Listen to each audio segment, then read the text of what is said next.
David is doing so well, she wrote. I can't let him see me weak. He must believe I am strong. Tears blurred David's vision.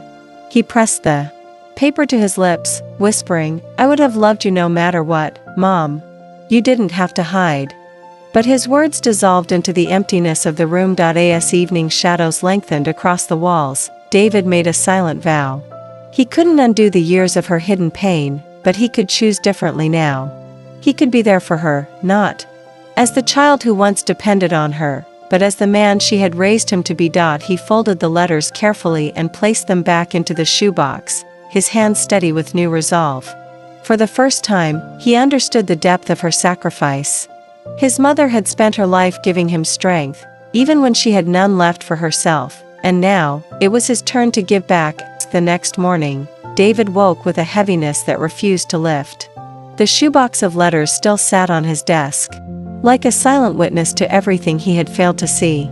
He couldn't bring himself to eat. Every bite would feel stolen from the strength his mother had spent years forcing into his life. He sat by the kitchen window, staring out at the small backyard where Anna had once grown tomatoes and herbs.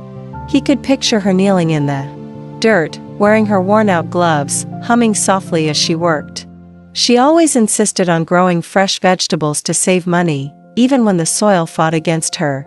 David now realized that every tomato, every sprig of basil, had been more than food. It was her way of keeping him healthy while she quietly grew weaker. A surge of determination welled inside him. He couldn't sit idly by anymore. He had to act. For years, his mother had carried the burden alone.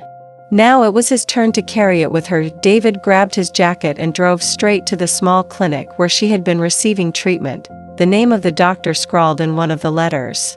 His stomach twisted as he walked in, half dreading what he might hear. Dr. Patel, he asked at the reception desk. Minutes later, he sat in a modest office across from a middle-aged man with kind but weary eyes. When David explained who he was, Dr. Patel sighed heavily, folding his hands. David, the doctor began gently, your mother is one of the strongest patients I've ever met. She has been battling this condition for years, far longer than many could endure. But she insisted on privacy. She didn't want you to know.